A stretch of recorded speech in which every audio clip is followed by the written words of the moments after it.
slide very generally what is the cycle so that we know what we need to keep an eye on.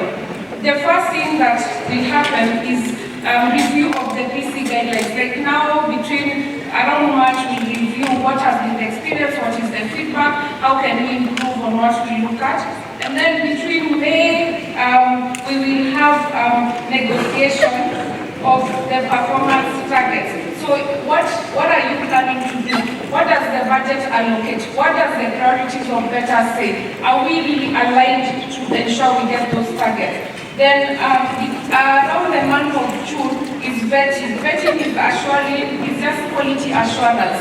Have you done the right way? Are the weights correct? Is the budget there? Do you have everything that is required? And then comes the signing. After the end of the financial year, ideally from June 1, which is what the CSS did at State House on August 1 is the signing. Then we start the implementation. Then we start submitting our reports. Media performance review is something that has not happened very well in the past. We would like to ensure you get your media so that you look at how you are doing. So we will do this by submitting in 2 ways to the NDIC subcommittees and to the head of public service.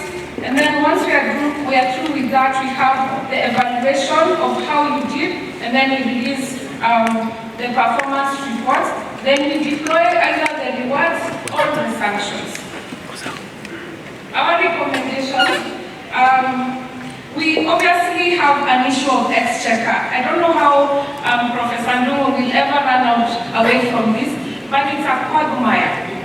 How do we deliver when we don't have the resources?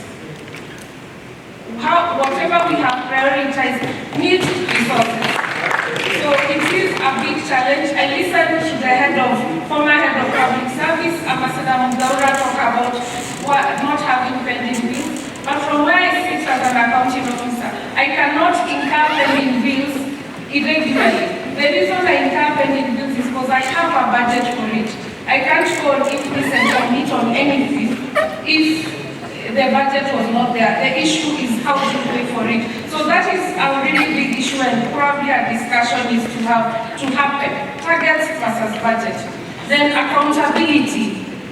We had my Sunday school friend here, P.S. Hinga, talk about the state. And where we stand, the cabinet secretary, basically this is the other end of what we are looking at. How do we deliver on what we have promised? If we go to the next slide, we have been tracking as government delivery services around 1,630 current projects. Now, out of these projects, some were ongoing, some are new projects. What would like maybe to point out